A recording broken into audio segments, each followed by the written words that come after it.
तो वर्तमान और पूर्व इन दोनों को जोड़ के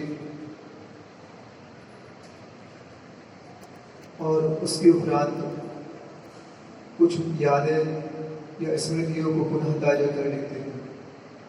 इनकी आवश्यकता क्यों पड़ती है? ताकि हमें पूर्व को जो संकल्पबद्ध हुए थे वह पुनः ताजा हो जाए। कहते ना, कोई विवाह इत्यादि करता है तो विवाह की वर्षगांठ मनाते हैं। क्यों मनाते हैं? तो जो हमने संकल्प लिए थे पूर्णतः ईमानदारी से वैवाहिक जीवन को संपन्न करने के लिए, इस तरह के संकल्प भी ना किए थे। उसी प्रकार कोई भी एक त्रैकालिक पर्व होते हैं, एक तात्कालिक पर्व होते हैं। जो किसी घटना विशेष से उनका जन्म हो जाता वह तात्कालिक पर्व कहलाते हैं, और जिनका संबंध अनादि अनंत रहता है, अनादिकाल से चलते आ रहे हैं और अनंत काल तक चलने वाले हैं, वो त्रैकालिक पर्व कहलाते हैं। अष्टानी का पर्व आदि, अष्टमी, चतुर्दशी, यह सब त्रैकालिक पर्व है। इनको हम तो ठीक है रक्षाबंधन मनाते तो मात्र भरत क्षेत्र में मनाया जाता, और भरत क्षेत्र में मात्र भारत में मनाया जाता, समझ रहे ना। लेकिन जो नंदीश्वर का पर्व है, अष्टानिका का पर्व है, अष्टमी चतुर्दशी है, सारे के सारे ढाई दीप में इसको मनाया जाता, और तो और स्वर्गों में भी मनाया जाता। आप ध्यान दे रहे ना, इन पर्वों के बारे में। अष्टानिका पर्व में आज से नहीं है, अनादिकाल से है। कब तक रहने वाले हैं? तो अनंत काल तक रहने वाले हैं। आज जो पर्व है वह रक्षाबंधन है। रक्षा बंधन, अब कैसी विडंबना है, रक्षा भी है और बंधन भी है। अब आज का व्यक्ति तो बंधन को तो स्वीकार करना चाहते नहीं। कोई भी जब जैसे शब्द बंधन आ जाता है तो तुरंत मानसिकता में जकड़न सी आने लगती है कि बंधन कह दिया, उस विवाह के साथ बंधन शब्द जोड़ देते है ना। तो आज व्यक्ति बिल्कुल स्वच्छंदता चाहता है, स्वतंत्रता भी नहीं चाहता है, स्वच्छंदता चाहता है। और शब्द विवाह बंधन कर दिया तो आज ऐसी व्यवस्था लागू होने लगी, बंधन नहीं चाहते हम, कुछ और फैसिलिटी दो उस पे, हम जब चाहे छूट जाए, अपने मन का कर लिए। यह ध्यान रखें, कुछ छोटे छोटे पशुओं के बच्चे थे तो हम घूमना चाहते यहाँ वहां, तो माता पिता ने उनकी रक्षा के लिए एक बाउंड्री खींच दी। तो भैया वो विद्रोह करने लगे, विरोध करने लगे, हमें बंधन में डाल दिया, हमें बंधन में डाल दिया। तो समझाया तुम्हें बंधन में नहीं डाला। फिर जो यहाँ हिंसक जानवर हैं, पशु हैं, उनकी रक्षा कि वो तुम तक ना पहुंच पाए, इसलिए बाउंड्री लगाई है। तुम्हारी जाने के लिए नहीं लगाई है, उन्हें तुम्हारे ऊपर वो आक्रमण ना कर पाए, इसके लिए यह बाउंड्री है। माता आपको दृष्टिमात बदलनी है, तुम्हें बाधा नहीं है, वस्तुतः तो तुम्हारी रक्षा की है। रक्षाबंधन भी इसी ढंग से है, किसी को बाधा नहीं है, वस्तुतः रक्षा के लिए वह दूसरों के बंधन के लिए बंधन डाला है कि उस जिस परिधि में आप सुरक्षित रहे, उस परिधि के चारों ओर एक बाउंड्री खींच दी, बंधन की दीवार लगा दी कि ताकि कोई आपके ऊपर आक्रमण ना कर पाए। इसी का नाम विवाह बंधन भी था। जो इर्द गिर्द यदवा तिरवा दृष्टि करते हैं व्यक्ति आपके ऊपर, तो आपको विवाह इस ढंग से कहा कर दिया है, और इस ढंग से आपके चारों तरफ जिस व्यक्ति ने संकल्प लिया है कि नहीं अब हम आपकी पूर्णतः रक्षा करेंगे, पूरे जीवन भर रक्षा करेंगे। नीतिकारों ने लिखा है, जब वह छोटी रहती है, पुत्री रहती है, तो पिता के माध्यम से रक्षा होती है, और जब वह युवावस्था को प्राप्त होती है तो पति के द्वारा रक्षा होती है, और जब वृद्धावस्था को प्राप्त होती है तो पुत्र के द्वारा रक्षा होती है, पुत्र के द्वारा निर्वाह होता है। यही मात्र इस ढंग से उनका निर्वाह होता है, उनकी रक्षा होती है। इसके अलावा कोई विकल्प नहीं। इसके अलावा चाहे कि हम स्वयं अपना कर लेंगे, तो आचार्यों ने लिख दिया है अब स्वयं अपने पतन के लिए कार्य करता है। यह जो आज ये पर्व रहा मात्र मुनि महाराज का रहा हो ऐसा नहीं है, एक धारणा बन चुकी है इसमें, क्योंकि यह मोक्ष मार्ग मात्र मुनि के कारण नहीं चलता है, उसमें दूसरा पहिया जो गाड़ी चलनी है एक श्रावक का गिर रहता है। विष्णु कुमार महाराज जो स्वयं अपने ध्यानस्थ थे, ध्यान में लीन थे, दुनिया से कोई मतलब नहीं था। जब कहीं पे कोई महाराज के पास जो क्षुल्लक इत्यादि थे, वहां निमित्त ज्ञानी इत्यादि थे, जैसे उन्होंने महाराज के पास बैठे थे तो जो दूसरे महाराज थे जिनके पास बैठे थे, नाम हमें याद नहीं, तो उन्होंने तो कांपते हुए आकाश मंडल में तारों को देखा। ये तारे कांप रहे हैं तो अष्टांग महानिमित्तिक होता है। उस अष्टांग निमित्तिक को देखते हुए वो ज्ञानी, कोई भी जो संबंध में अच्छा ज्ञान रखते हैं, उन घटनाओं को देख के उन्हें अंदाजा लग जाता है कुछ ना कुछ अनहोनी होने वाली है। ये सारा का सारा ज्ञान तुम्हारा मति ज्ञान का विषय है। मति ज्ञान के बारे में पढ़ा ना, तो उन्होंने आकाश के भूमंडल में देखा कि तारे कांप रहे हैं, कहीं ना कहीं किसी महामुनिराज के ऊपर उपसर्ग हुआ है। वह तुरंत समझ गई, हाँ ऐसा अनर्थ हो जाएगा। तो पास में क्षुल्लक महाराज बैठे, महाराज क्या हुआ, रात्रि में तो बोलते नहीं, आज कैसे बोल पड़े? तो कहा घनघोर विपत्ति आने वाली है। क्या होने वाला है? तो कहीं ना कहीं इन तारों के मध्य में जो मुख्य तारा है जो दैदीप्यमान हो रहा है और चारों तरफ से और तारे हैं, सारे के सारे कंपायमान हो रहे हैं। कहीं ना कहीं कहा किसी मुनि महाराज के ऊपर, बड़े संघ के ऊपर बहुत बड़ा उपसर्ग होने वाला है, हो रहा है। पूर्व की घटना आपको सबको याद है, मालूम भी है, सुनी है ना सबने, सबको ज्ञान है ना रक्षाबंधन की। अब हम मात्र उसकी ओर फोकस देना चाहते हैं कि कोई अपने ध्यान में लीन है, सारी चीजें आत्म साधना कर रहे हैं, फिर भी अपने कर्तव्य का इस ढंग से निर्वाह करते हैं, तो तुरंत कहा किनके ऊपर उपसर्ग आने वाला है? तो बड़ा संघ है, क्योंकि यह जो बीच में तारा है, चारों तरफ तारे हैं, उसका सीधा सा संकेत है कि विशाल संघ है वह। और बीच का तारा कप रहा है, इर्द गिर्द के तारे कंपन हो रहा है, उस संघ में महा आपदा आने वाली है। मैं क्या कर सकता हूं तो तुम कर सकते हो, आप नहीं कर सकते, मैं उतना सक्षम नहीं है। निमित्त को आपको ज्ञान है, लेकिन इतनी क्षमता नहीं कि मैं कुछ कर पाऊं। हमारी क्षमता यहीं तक सीमित है। फिर क्या करना? तो ऐसे ऐसे मुनि महाराज हैं, विष्णु कुमार महाराज हैं, रिद्धि सिद्धि संपन्न है, उनके पास जाओ, वो कुछ कर सकते हैं। वो कैसे करेंगे? वो तो साधु है, वो शक्ति संपन्न है, वो शक्ति संपन्न है। फिर उनके पास ऐसी रिद्धि सिद्धियां हैं, विक्रिया रिद्धि है, जिनके माध्यम से वो सबको कंट्रोल में कर सकते हैं, पूरे के पूरे ज्योतिष मंडल को अपने द्वारा अधीन कर सकते हैं। उनकी क्षमताओं को देख के सारा का सारा स्वर्ग का वैभव कंपायमान हो जाएगा। ऐसा? हाँ, तो फिर जाओ। फिर वो क्षुल्लक जी थे, वहां से अपनी विद्याओं के माध्यम से गमन करके उन महाराज के पास गए, विष्णु कुमार महाराज के पास, और सीधी रात्रि में ही जाके उनकी स्तुति वंदना करने लगे। वो ध्यानस्थ बैठे थे, बार बार उनकी परिक्रमा लगाने लगे, क्योंकि जब किसी बड़े व्यक्ति के पास जाते हैं उनका सीधा सा लोकाचार रहता है, सीधा जाके आप उनको नहीं कुछ कहते। उनको जब किसी भी बड़े राजे महाराजे या विशिष्ट व्यक्तियों को इस ढंग की ध्यान दिलाना हो तो आप सीधा आकर्षित नहीं कर सकते। उन्हें उनकी विनय करते, उनकी पूजन करते, उनका गुणगान करते हैं। इस ढंग से जब उनका गुणगान किया तो वह उनका ध्यान भंग हुआ। इतनी रात में कैसे? तो कहा महाराज संग पे वहां उपसर्ग आया है।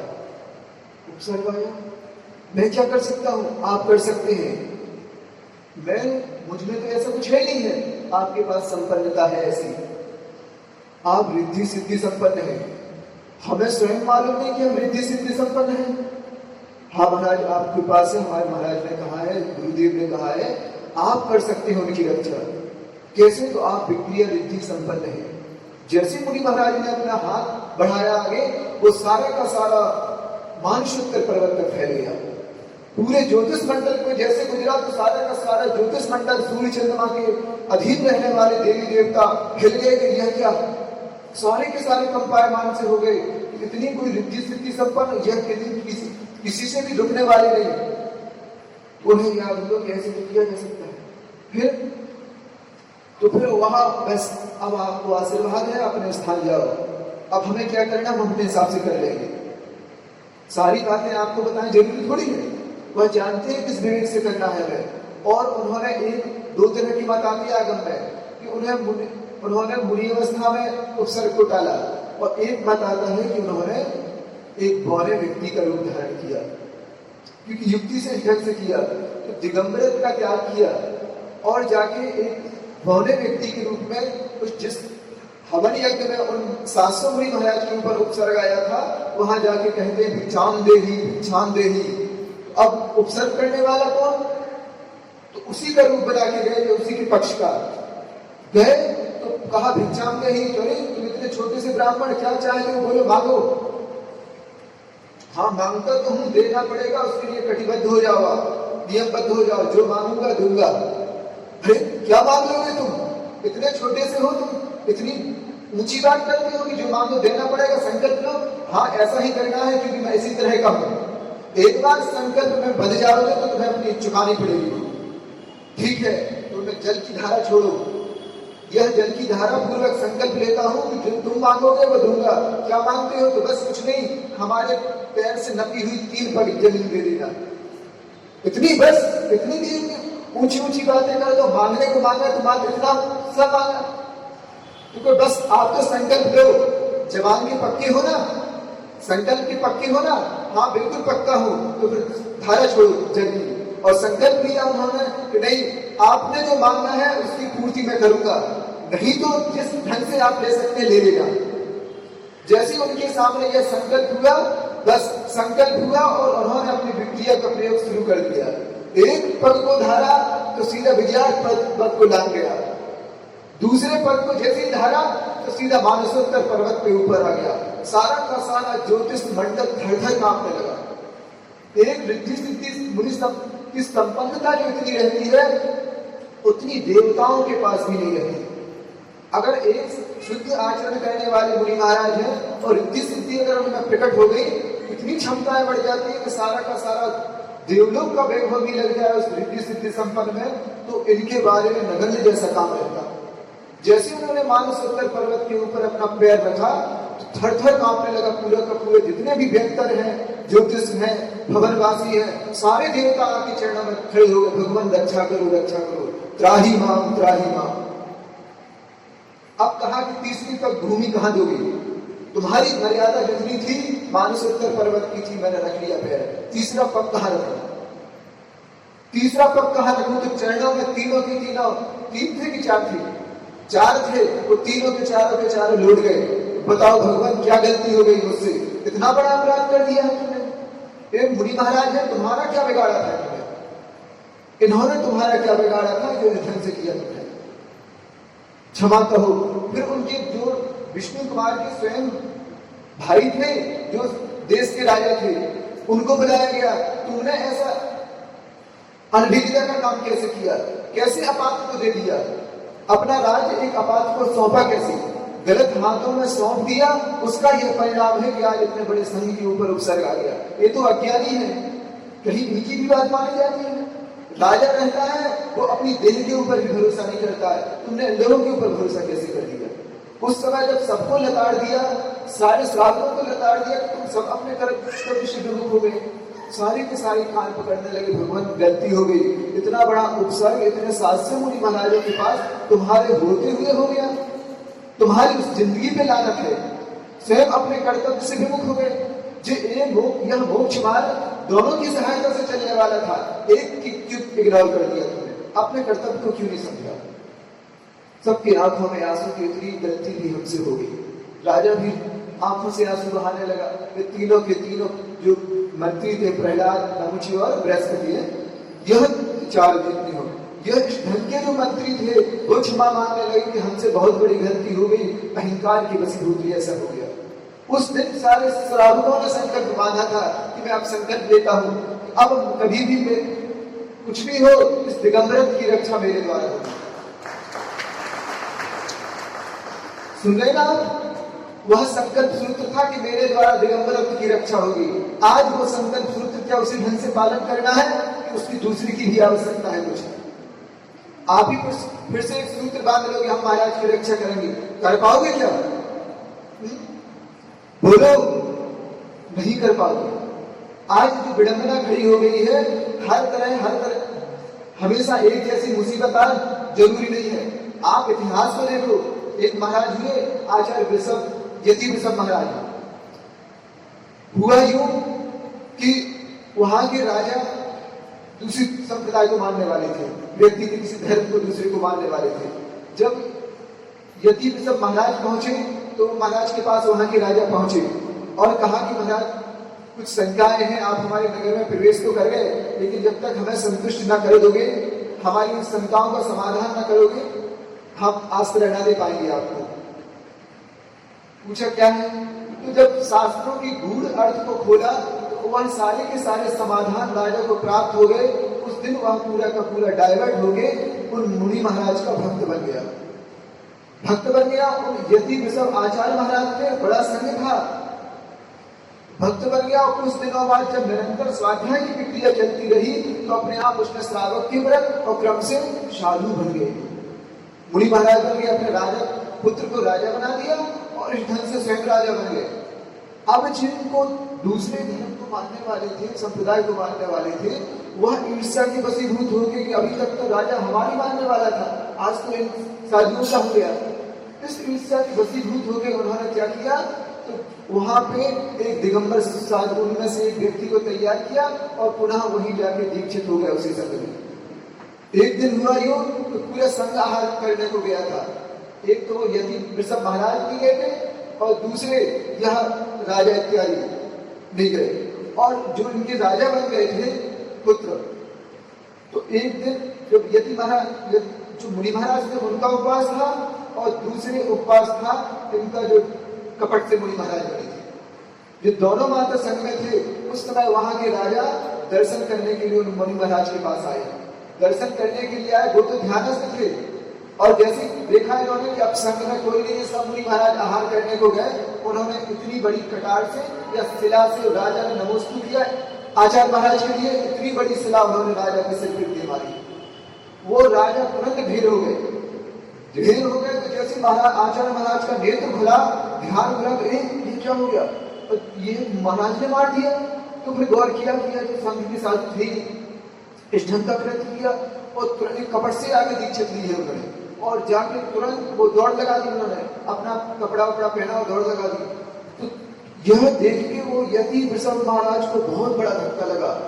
अब अगर कुछ ना कुछ ठोस कदम नहीं उठाया गया तो निश्चित ही पूरे संघ का विनाश होगा और पूरे जो जैन धर्म अवलंबी है पूरे के पूरे श्रावकों का भी विनाश हो जाएगा, क्योंकि राजा का नाश कर दिया किसी ने, राजा की हत्या कर दी। ऐसा विचार आते ही उन्होंने तुरंत भी बोले अब करने योग्य क्या है, तो उन्होंने अपने हाथ से पूरे पेट को फाड़ दिया, पेट को फाड़ा और दीवार पे लिख दिया सारी की सारी घटनाएं कि कोई वेश बना के दिगंबर साधु का वेश बना के आया था और ऐसी ऐसी पूरी घटना, और इस ढंग से अपना लेख लिखते स्वयं अपने हाथ से आचार्य महाराज ने अपना घात कर लिया था। किस कारण कर लिया था? अगर यह सच्चाई मुख से मैं बोलूंगा, क्योंकि मेरे और इनके अलावा कोई था ही नहीं, अगर मैं इस ढंग से बोलूंगा तो हर हाल में पूरे संघ पे लांछन लगेगा और पूरे संघ की गर्दन काट दी जाएगी। सुन रहे कि नहीं आप? इस ढंग की व्यवस्था को देखते हुए उन यति वृषभ महाराज ने अपने ही हाथ से अपना घात किया, अपने खून से उसको लेख को लिख दिया। इस ढंग की घटना घटी है, इसमें सभी का कोई दोष नहीं है, यह सारा का सारा छल कपट और ईर्ष्या की वशीभूत हुआ है। किसी कपटी ने मुनि महाराज का रूप धारण करके, ऊपर से तो मुनि था लेकिन अंदर से ईर्ष्या पनप रही थी। उस ईर्ष्या का परिणाम है इस संघ में रहते हुए संघ का भेद डाल रहा था, संघ के बाद के बीच में रह के प्रभावना कर रहा था। सारी घटना जब देखी, जब राजा का पुत्र इत्यादि आया, देखा अरे ऐसा ऐसा हो गया, तो आंखों से आंसू निकले। इतने बड़े महाराज ने लिखा है और स्वयं अपना घात किया है, वो अपने आप यह प्रमाण रहते हैं। कभी भी जब इस ढंग की घटनाएं रखती है तो उस घटना को देखिए, इतने बड़े शास्त्र लिखे हैं, आज उनके शास्त्रों पे आचार्य महाराज, आचार्य श्री विद्यासागर जी मुनि महाराज हमेशा कोई ना कोई टीका का वाचन करते रहते हैं। गुरुजी उन्हीं के शास्त्र को लेकर आज कसाय पावड़ इत्यादि में जो वर्णन आया है उनका पूरा का पूरा स्वाध्याय करते रहते हैं। उन शास्त्रों को आचार्य यति वृषभ महाराज ने लिखा है। आप जानते हैं क्या? नाम सुना है किसी ने उनका? ऐसे महान महान आचार्य हो गए जिन्होंने जिन शासन की रक्षा के लिए, जिन इस मुद्रा की रक्षा के लिए इस ढंग से अब कहते तो प्राणघात किया, तो अशुभ है, वहां प्राणघात नहीं किया है। पूरे जिन शासन की जो घात होना था उसकी रक्षा की। कोई प्राणघात नहीं अपना किया। अगर उस समय पे यह वह निर्णय नहीं लेते तो सारे के सारे मुनि महाराजों की गर्दन अलग कर दी जाती, क्योंकि ये राजा को मारने का अपराध कितना बड़ा है। कोई भी हो, अगर इस ढंग की घटना घटती है तो पूरे समाज के ऊपर लांछन लग जाता है। पूरे एक जैन मात्र मुनि महाराज की हत्या होती है ऐसा नहीं, पूरे के पूरे जितने भी जैन धर्म अवलंबी थे, जिन शासन को मानने वाले थे, घर घर से निकाल के उनका वध किया जाता। वे समझ चुके थे कि इसकी रक्षा का उपाय मात्र इस ढंग से है। आज वही मैं कहना चाहता हूं, आज का माहौल दूसरा है। जिस समय आचार्य अकंपनाचार्य महाराज थे, उनकी रक्षा दूसरे ढंग से हुई। आचार्य यति बिसव महाराज ने जिन शासन की रक्षा दूसरे ढंग से की, क्योंकि वहां का समस्या कुछ और थी, वहां की समस्या कुछ और थी, लेकिन आज की समस्या कुछ और है। आज संकल्प सूत्र बांधा है आपने, संकल्प सूत्र मात्र किस लिए बांधा है बताएगा कोई? क्या उद्देश्य है राखी को बांधने का आपका? ज्ञात है किसी को? भाई बहन की रक्षा करेंगे, मुनि महाराज की रक्षा करोगे क्या? आज समस्या किसी दूसरे ढंग की है, उसकी रक्षा के लिए कि कोई दूसरा प्रयोग करना है। आज 2-4 दिन से पहले भी हमने कहा था, आज हमें कुछ ऐसा उपक्रम करना है। अब यहाँ पे व्यक्ति संख्या निरंतर जैनियों की संख्या का ह्रास हो रहा है, तो उनकी गुणवत्ता का भी ह्रास हो रहा है। आज कहलाने के लिए मात्र जैन रहे हैं, उनकी जो मूल परंपरा थी, मूल गुण थे, सारे के सारे श्रावकों के नष्ट होने लगे। आज दुखद है इस बात का भी कि मुनि महाराज भी इसमें पीछे नहीं है।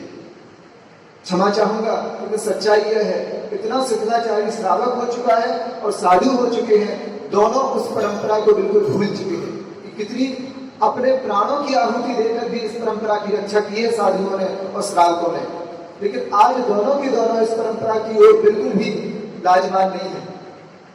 उनके प्रति बहुमान अंतरंग से नष्ट होने को है। कोई की आचरण पद्धति जब भी मार्ग की रक्षा जो होती है, मार्ग की आरती उतारने से नहीं होती है, बल्कि मार्ग पे चलने से होती है। चाहे साधु हो या श्रावक हो, जब जब अपने मार्ग पे से चलना बंद कर देगा, उस मार्ग पे डूबा उगनी शुरू हो जाएगी। आप जानते हैं ना, कभी गांव खेड़े देखे होंगे, जब बारिश का मौसम लगता है तो पगडंडियां रहती है, तो उस मार्ग पे डूबा आने लगती है, घास फूस आने लगती है, और कुछ दिनों बाद पूरा का मार्ग लोप हो जाता है। क्यों होता है ऐसा? कि उस पे चलना व्यक्ति ने बंद कर दिया। जो पगडंडी थी उस पे चलना बंद कर दिया, तो अब जब चलते नहीं, 2-4-6 दिन नहीं जाते, और उसको जैसे ही नमी मिली, शिथिलता की नमी मिली, और उसमें कुछ ना कुछ अंकुरण पैदा हो गया, और कुछ दिनों बाद दिखता ही नहीं कि ये मार्ग था कभी। आज भी इसी ढंग से होने लगा। आप जय जयकारे तो बहुत लगाते हो, बार बार मनाते भी सारे पर्व को हो, लेकिन जो मूल गुण थे, मूल परंपरा थी, अब उस पर चलना कोई नहीं चाहता। किसी पर्व तीर्थ त्योहार भी आ जाते, भगवान की आरती की और यह किया, बस 10 लक्षण हो गए, यहाँ आके श्रीफल चला दिए, बस रक्षाबंधन हो गया। आप अपने रक्षा के अब आवश्यकता आपको उस पथ में चलने की है। अब उसकी रक्षा वृद्धिधारी मुनि महाराजों से नहीं होनी है। अब उसकी रक्षा आज जो प्रेजेंट में वर्तमान में मुनि महाराज है, वो भी अपने आचरण का पालन करें, और जो श्रावक है वो भी अपने गृहस्थाचार का, जैनाचार का पालन करे, तब कहीं जाके रक्षा होगी। कल किसी अपने ऊपर मत लेना, क्योंकि एक घटना नहीं है, लेकिन जो व्यक्ति आए थे तो उनने हमसे कहा कि हमने महाराज जी ऐसा ऐसा है और ऐसे ऐसे जॉब करते हैं। तो दोनों पति पत्नी दाम्पत्य जीवन में वो जॉब करते थे। हमें कितना पैकेज मिलता है, तो हमें किसी, उनका नाम ना लेके हम किसी और को बताते हैं, तो कहता 50 लाख का पैकेज पति को मिलता है, 25 लाख का पैकेज पत्नी को मिलता है। सुन रहे ना आप ध्यान से? अब 50 लाख का पैकेज पति को मिलता है, 25 लाख का पत्नी को मिलता है। तो हमने उनसे कहा इतना कि जितना आप कमाते हो, क्या पूरा का पूरा खर्च कर पाओगे अपने लिए? सुन रहे ध्यान से? कान खोल लो अच्छे ढंग से, इस मन को कान में रख लो, यह बात अच्छे ढंग से सुनो कि जो आप कमा रहे हैं, क्या जीवन में उसका उपभोग कर पाओगे? क्या होगा तो उसका उपभोग की नहीं, तो महाराज जी इसका उपभोग नहीं कर पाए, तो आखिर इतना सारा कमा के किसी बैंक में रखने का मात्र भाव है, उस पूंजी का उपयोग तो होना ही नहीं है आपको। जिस पूंजी का आपको उपयोग नहीं कर पाना है तो मात्र कमा कमा के कहीं गाड़ने के लिए रखा है क्या? इसलिए कमा रहे हैं कि कमाऊंगा और गाड़ के रख दूंगा। इतना महंगा जीवन आपने, पति पत्नी दोनों थे, 9-9 घंटा की सर्विस करते हैं, वो समय कब मिला? तो मिलते ही नहीं, दिन भर एक दूसरे से मिलने का।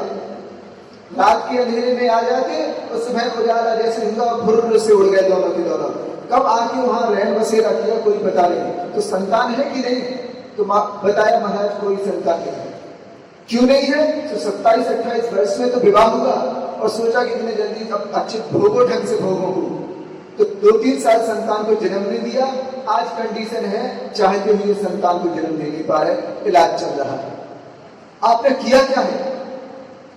इतने वर्ष तक जन्म नहीं दिया था और जब जन्म देना चाहते हो तो सारे के सारे पार्ट्स बेकार हो चुके हैं। जो अंदर का गर्भाशय है, अब उतना डॉक्टर मना कर देते, अब सक्षम नहीं कि तुम गर्भ धारण कर पाओ। अब इतनी पूंजी कमाई क्यों आपने? इतना सारा कमा लिया, किसको दे के जाओगे? समझ रहे ना? जो बैंक में रखने के लिए कमाया है और बैंक में रखा भी नहीं है, मात्र लिखा मात्र है। समझते कि नहीं? रखा नहीं बैंक में, लिखा है। उस लिखने मात्र के लिए आपने इतना जीवन, इतनी जबरदस्त आयु, जिसके लिए आप कुछ कर सकते थे, ना आप अपने धर्म के काम आ सके, ना आप देश के काम आ सके, ना परिवार के काम आ सके। तुमने विवाह कर लिया मात्र किस लिए? विदेशों की नौकरी करने के लिए। तुमने विदेश वालों की सुविधा के लिए अपने जीवन को सौंप दिया। तुम उस पूंजी का स्वयं उपयोग करने वाले नहीं हो। आज ऐसे व्यक्ति एक नहीं है, सैकड़ों की तादाद में और मान ले तो हजारों की तादाद में ऐसे जोड़े हैं जो अब जन्म देने की सक्षमता नहीं रखती है। अगर देंगे तो ऐसी संतान आएगी जो उनका स्वयं गर्दन पे तलवार चला देगी, क्योंकि अब गर्भ से जन्म दे नहीं पाएंगे। टेस्ट ट्यूब इत्यादि के माध्यम से देंगे तो वो संस्कार कहां से जाएगा? संस्कार कौन देगा? जो उस एरिया में रहता है जहां उन बच्चों को पालन हो रहा है। तो ड्रिंकिंग करने वाला है, मायाचारी करने वाला है, पाप करने वाला है, तो सारा का सारा संस्कार इनका नहीं पड़ेगा, उस पे उन व्यक्तियों का पड़ेगा। तो जब संस्कार किसका है? तो संस्कार उन वहां की रक्षा करने वाले या जो प्यून वगैरह रहते हैं उनका है। तो कहां से वह भाव आ जाएगा कि यह बड़ी होने के बाद वो संतान भगवान के इस मार्ग की रक्षा कर पाएगा, जिन शासन की रक्षा कर पाएगा कि परिवार की रक्षा करेगा? बिल्कुल नहीं होगा। ऐसे कई परिवार आते हैं, बच्चों को जन्म दिए, कहा विदेश में। तुम्हारे लिए कौन है? 2 बच्चे थे, विदेश में रहने के लिए चले गए। अब यह जानना चाहते तुम्हारे लिए क्या है जो तुमने उत्पन्न किया? तो हमारे लिए कोई नहीं है। अभी रास्ते में बता रहे थे, अभी भोपाल में ऐसा हुआ कि दोनों बच्चे बाहर रहते हैं, माता पिता उसी जो फ्लैट था उसमें मरण होगा। जब बदबू आने लगी तब कहीं जाके वह खोला गया, दरवाजा में तोड़ के और दोनों मृत पाए गए, दोनों बच्चे उनकी बाहर। तुमने किया क्या है? उन बच्चों को विदेशों के लिए जन्म दिया था क्या? काय के लिए जन्म दिया? आज इतने व्यक्ति बैठे हैं, उनसे जानना चाहते हैं, कभी भाव नहीं आया इस ढंग का कि अपनी कोख से जन्म दे रहे हो तो विदेश के लिए दे रहे क्या? दूसरे के लिए दे रहे क्या? तुमने स्वयं जना है और दूसरे की सेवा में लगा दिया है। और वो करता क्या है वहां पे? वहां भी जाके केवल 5 पापों की वृद्धि करता है मात्र। जितनी विदेशी कंपनियां हैं सारे के सारे 5 इंद्रियों के विषयों की पोषण में लगी हुई है, सारे विश्व के सामने केवल पाप को बढ़ाने में लगी हुई है। उसमें जाके आपने इन्वॉल्व कर दिया अपने लड़के को, करो और पाप फैलाने के लिए मदद कर देगी। वह स्वयं आपने इस ढंग का बीज पूरे विश्व में छोड़ दिया। और धर्म की रक्षा या रक्षा बंधन का सीधा सा तात्पर्य है, अगर चाहते हैं भाव तो उस ढंग का भाव लाए कि नहीं, आप जिस संतान को जन्म देंगे वह अपने आप में पूरे देश के लिए कामकारी हो। 3-4 दिन पहले भी किया कहा था हमने, आज पुनः कह रहे हैं, जिनको जन्म देना है वो अच्छे ढंग से सोच रहे हैं। जिनका अभी अभी विवाह हुआ है या विवाह करने वाले हैं, अब वह यह धारणा बना ले भगवान या तो विवाह करते नहीं, अब करवाया है तो मात्र यही भावना है आप जैसी संतान को गर्भ में लाए। सुन रहे ना? चाहे लड़के हो या लड़कियां हो, विवाह करवाने का फल है कि भगवान को बुलाओ तो सार्थकता है। चला के रोज भावना करो भगवान आप जैसी संतान को जन्म देवे, तब कहीं जाके कोई स्वर्ग का ऊपर का जीव आपके गर्भ में आने वाला है।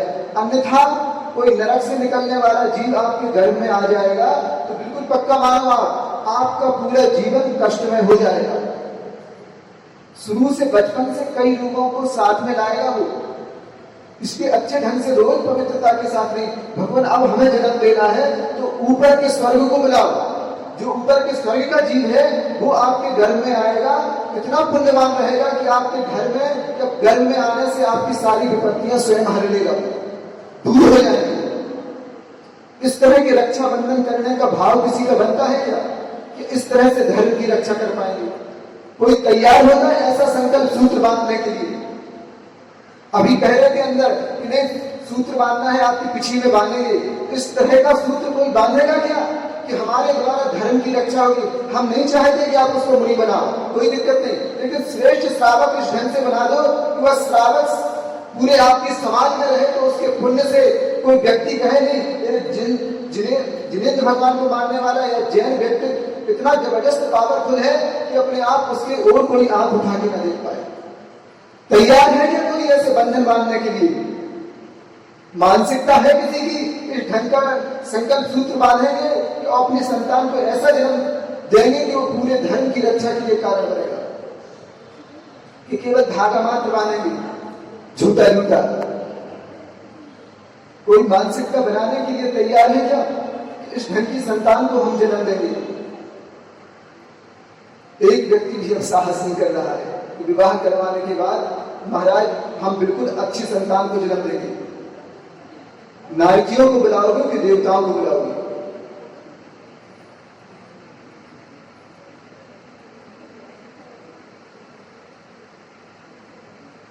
अब बताओ, मनाओगे क्या रक्षाबंधन? अच्छे ढंग से कान से खोल के सुन लो, आने वाले 25-50 वर्ष में कोई श्रेष्ठ साधु न होगा। यह परंपरा हमेशा के लिए विच्छिन्न हो सकती है, इसका प्रवाह मात्र आपके द्वारा चलना है। कोई भी साधु स्वर्ग से सीधा नहीं आएगा, एक माँ की कोख में आएगा, उसके बाद बाहर आएगा, और अगर माँ वह सात्विक होगी तब कहीं जाके जो भविष्य में जिसको साधु बनना है या कोई भी अच्छा जो जिन शासन के बारे में सोच सके, ऐसा होगा वही जो एक उसकी माँ उत्तम होगी, तो जिस माँ के परिणाम निर्मल होंगे वही ऐसी संतान को जन्म दे पाएगी।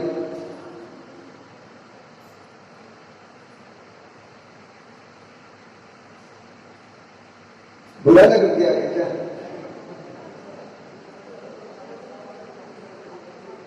जिनके बच्चे बड़े बड़े हो गए तो बच्चे भी तो बड़े हो गए ना, तो क्या इस तरह का भाव बच्चों में नहीं डालोगे क्या? जन्म दो लेकिन सही समय पे दे दो, और एक केवल ज्यादा नहीं चाहेंगे, 2-3 अगर भी हो गया तो पर्याप्त है, लेकिन वो सारे के कहा ना, स्त्रीणाम सतानि शतसो जनयन्ति पुत्रान् नान्यः सुतम तदुपमं जननी प्रसूता। केवल तुम 100 बच्चों को भी जन्म दे दो, कोई कार्यकारी नहीं है। अगर तुमने एक भी अच्छे ढंग से किसी पुण्यात्मा को जन्म दे दिया तो बिल्कुल पक्का मानो आप कि पूरे के पूरे जिन शासन के लिए वो ध्वजा लहराने वाला होगा। इतना साहस कोई पुरुष नहीं करेगा, इतना साहस तो एक केवल माँ कर सकती है। वो मातृत्व तो है क्या किसी में? इस तरह की भावना डेवलप कर सकती है कि नहीं? अगर मैंने विवाह करवाया है तो अच्छी संतान को जन्म दूंगा, और एक अच्छी संतान का जन्म हो गया तो बिल्कुल पक्का मानो आपका प्रमाण है, वो उस माता पिता का प्रमाण है। अगर एक अच्छी संतान है तो उसका पूरा का पूरा प्रमाण है कि उसके माता पिता भी सर्वोत्तम है। जब तो इतनी अच्छी संतान को जन्म दिया है, ये परीक्षा उस पुत्र को नहीं देनी है, ये परीक्षा माता पिता को देनी है। माता पिता अगर इस परीक्षा को देंगे तो बिल्कुल अच्छे से अच्छे पुण्यवान जीव आपके घर में आएगा, और उस पुण्यवान से ही आपकी धर्म की रक्षा होगी, परिवार की रक्षा होगी। अन्यथा यह मान के चलो बिल्कुल इतनी संपत्ति आप जोड़ रहे हो, अगर वह सक्षमशाली नहीं हुए तो कहीं न कहीं विधर्मियों के हाथ पूरी संपत्ति जाएगी। करोड़ों अरबों रुपए जोड़ लो, बैंकों में जमा भी कर लो, उसका उपभोग करने वाला कोई नहीं होगा। इतने सालों तक आपने जीवन केवल विदेशी की सेवा में की है, सारा का सारा पैसा बैंक के उसमें चला जाएगा, आपके काम में आने वाला नहीं है। क्योंकि पुण्यात्मा होगा तो भोगेगा उस धन को, पापी जीव होगा तो उसका ऐसा ही दुरुपयोग होगा।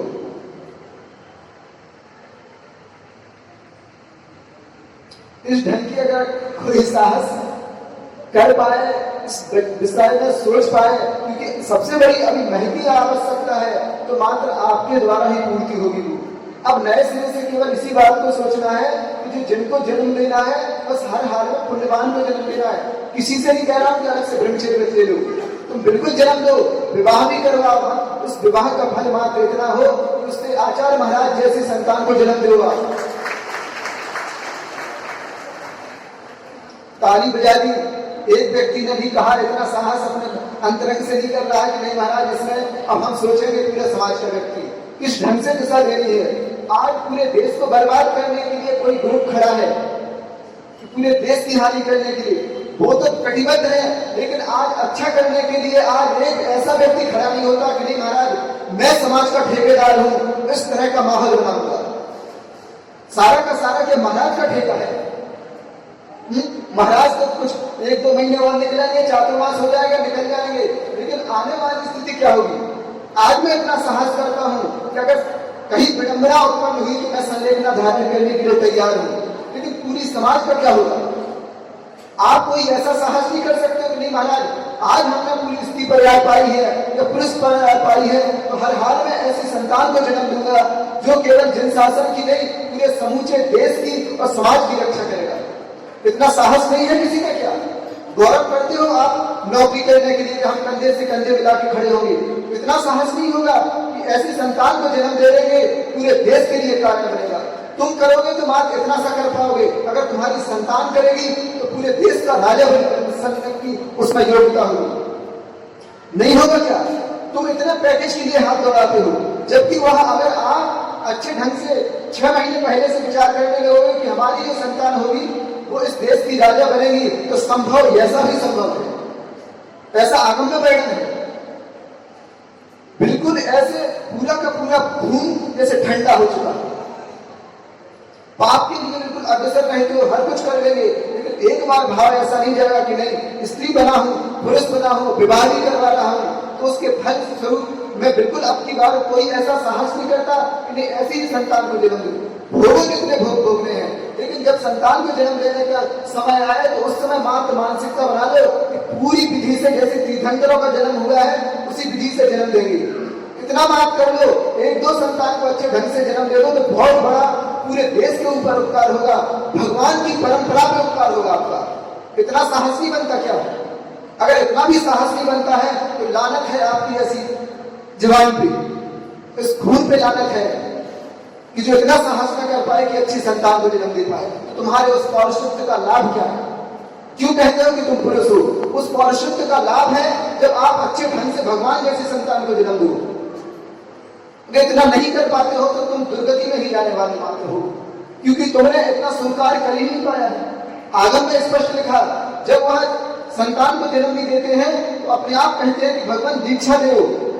तो मुनि महाराज आचार्य महाराज कहते हैं अभी जल्दी मत करो, जो जिनकी संतान जन्म नहीं हुई है और इतना साहस रखते हैं कि मुनि बनने का योग्यता रखते हैं तो तुम ही मात्र ऐसी संतान को जन्म दे सकते हो तो पूरे लोक के लिए कल्याणकारी है। और आज इतना व्यक्ति साहस किसी से कहा ही नहीं जा रहा कि तुम आजीवन ब्रह्मचर्य व्रत लो। बात इतना कहा जा रहा है कि जब तुम्हें संतान को जन्म देना है सही समय पे दे दो, जैसी 1 साल की होती है जो करना सो करो। जब दूसरी संतान के बारे में सोचना प्रारंभ करो तो फिर उसी व्यवस्था को जो आगम में बताया है उसको फॉलो कर लो। हर हाल में ज्यादा मेहनत नहीं करनी है, एक जीव पुण्यात्मा आ जाएगा, बुढ़ापे तक तुम्हें गौरव रहेगा। बुढ़ापा भी तुम्हारा जवान व्यक्तियों से अच्छा गुजरेगा। इस विषय के बारे में गंभीरता से सोचो। आज हम कह रहे हैं इसका कहीं न कहीं बहुत बड़ा लॉजिक है। आने वाली समस्या से अवगत करा रहे हैं। पूरी आज जन शासन के लिए आवश्यकता है। एक आचार्य विद्यासागर जी महाराज ने पूरे जीवन अपनी पूरे जन शासन के लिए दिया है। क्या तुम लोगों में इतनी क्षमता नहीं कि तुम आचार्य महाराज को जन्म दे पाओ। खून ढीला होने लगा है लगता है। पौरुष जगाओ। जब भी कुछ और यहाँ वहां की बातें करनी हो तो अपना सब कुछ दिखाते हो। लड़ाई झगड़ा करने की बेरा आ जाएगी ना तो अभी तुरंत खड़े हो जाओगे। और अच्छा करने का साहस एक व्यक्ति नहीं महाराज, हम अब समाज के ठेकेदार हैं, जिम्मेदार व्यक्ति हैं, हम जानते हैं कि हमारा महत्व है। इतना साहस करो कि इस तरह का माहौल बनाएंगे हम। कोई बर्बाद करने के लिए कटिबद्ध है। किसी व्यक्ति ने पूछा था आज जो इतनी विडंबनाएं होने लगी हैं, इतनी सारे पाप के काम होने लगे हैं, तो किसी ने उत्तर दिया क्योंकि आज उसका मूल कारण है जो सज्जन है वो निष्क्रिय है और जो दुर्जन है वो सक्रिय है।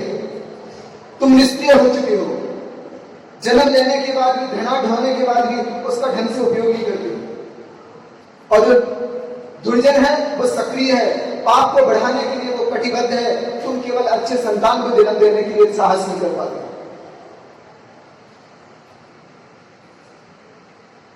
क्षमा करना हमें, क्योंकि इतना जोर का जो बोल दिया हमने, लेकिन हम जानते हैं, हमने पूरा अध्ययन कर लिया है, इसके अलावा कोई उपाय नहीं है। अगर आप अच्छी संतान को जन्म देंगे वही मात्र धर्म की रक्षा के लिए है, क्योंकि इतना सारी भीड़ भी कुछ नहीं कर पाएगी। अगर एक पुण्यात्मा जीव आएगा वो सब कुछ कर देगा। यह सारा का सारा हमने गुरु जी के लिए देखा, इतने आंदोलन होते रहे हर बात के लिए, और जब जैसे आचार्य महाराज का पदार्पण हुआ सारे काम सहजता में होने लगे। उसी हम नहीं चाहते कि तुम सबको साधु बनाओ, बिल्कुल नहीं बनाना, लेकिन एक अच्छा श्रावक बना लेना, बस यही भावना है। जिनको जन्म दो तो सोच लेना कि नहीं एक सदगृहस्थ बनेगा और एक आदर्श के रूप में समाज में रहेगा। समय होने को है, आपको विधान करना है। पुनः हम चाहते हैं और कहना चाहते हैं, भाई गलती होगी क्षमा करना, लेकिन अनिवार्य है ये विषय, क्योंकि हमने अच्छे ढंग से केवल इसके अलावा और आपके पास इस जो समय को देख रहे हैं, एक जो संतान जिनकी जन्म ले रहे हैं, अधिकांश व्यक्ति जन्म देना नहीं चाहेंगे, वो इस ढंग से कर रहे हैं। आगामी 20-25 साल में आपकी जो आज इतनी भीड़ बैठी है वो इतनी भीड़ मिलना भी मुश्किल है। सुन रहे ना, मंदिर बन जाएगा, सब कुछ बन जाएगा, एक कालांतर में महावीर विहार गिनतियों में बिरले व्यक्ति दिखेंगे, उसके सारे के सारे दोषी आप लोग हो। सही समय पर सही निर्णय नहीं कर पा रहे हो, बिल्कुल चिंता न करो कि उनका क्या होगा। विधिवत जैसा आगम में लिखा है उस विधि का आप अनुकरण करेंगे तो उसकी सारी की सारी आजीविका वो के साधन वो स्वयं पुण्य से अपना एकत्रित कर लेगा। एक प्रयोग करके देखो, आप एक व्यक्ति को, एक बच्चे को इस ढंग से जन्म दो आप, जैसा आगम में लिखा है, वो अपने आप उसका प्रयोग पूरे समाज में देखने को आ जाएगा। इस ढंग का किया था, उस दिन से यह संपन्नता आ चुकी है। होगा, बिल्कुल होगा, आगम में लिखा है। आप अच्छे ढंग से मानसिकता बनाए, अन्यथा ए भाव और पर भाव दोनों के दोनों भाव चले जाएंगे आपके। यहाँ जिस ढंग की मानसिकता है उस मानसिकता के हिसाब से आगम में लिखा है कि आप किसी को पुनः मनुष्य का जीवन मिलना महादुर्लभ है। यहाँ तक आ गए मनुष्य नहीं बन पाएंगे, या तो त्रियंच गति होगी या वो होगी। केवल इसका यही एकमात्र साधन है, आप इसका सफल कर लो, पुण्यवान हो, अच्छे ढंग से करो। अभी शरीर स्वस्थ है, मन स्वस्थ है और वचन भी स्वस्थ है। इस बारे में विचार करोगे बहुत अच्छा रहेगा, आप सबके लिए कल्याणकारी होगा। और यह जो रक्षाबंधन बना रहे हो ना, वो भी सार्थक जब होगा कि हमने ऐसा अच्छा कार्य कर दिया है।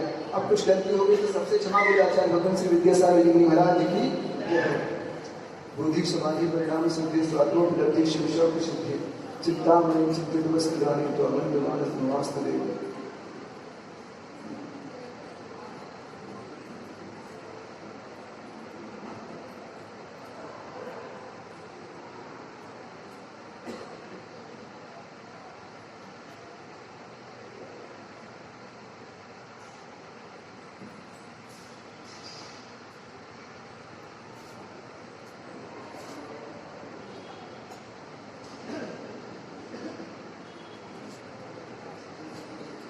बोलिए संत शिरोमणि आचार्य गुरुवत्सल विद्यासागर जी महाराज की, पूर्व मुनिषि निरापद सागर जी महाराज की, पूर्व मुनिषि निरूपम सागर जी महाराज की। आप सभी से अनुरोध है, अभी जाए ना। आज 11वें तीर्थंकर श्री श्रेयांसनाथ भगवान का निर्वाण दिवस है। रोज कल्याण है आज। हाँ, थोड़ा इतना तो धैर्य रख सकते ना। और अभी विधान भी अभी शेष है, इसलिए आप सभी लोग बैठे हैं और पूरा लाभ लीजिए आज का। आज रविवार है और रविवार के साथ आज विशेष दिन होने के कारण इसका आप पूरा लाभ न पुण्यार्जन करें। देखो, भगवान का मोक्ष कल्याणक है, सुनो ध्यान से, है ना। वो लाड़ू चढ़ा है। बैठ जाओ सभी लोग, बैठ जाओ, 5 मिनट की बात हो रही है, बस 5 मिनट में हो जाएगा। आप कार्यक्रम शुरू करो, चलेगा।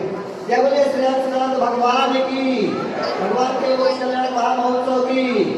निकाल लीजिए पूजा, निकाल लीजिए, स्थापना करेंगे श्री रामचंद्र भगवान के बाद।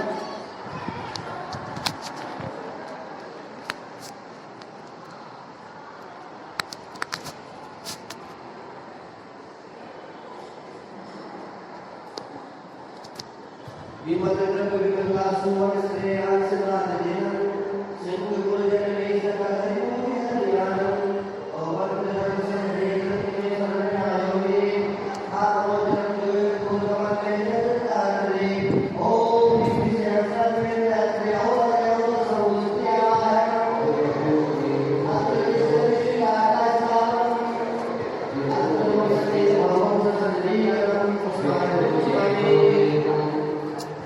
कलित होते मरण उतंगे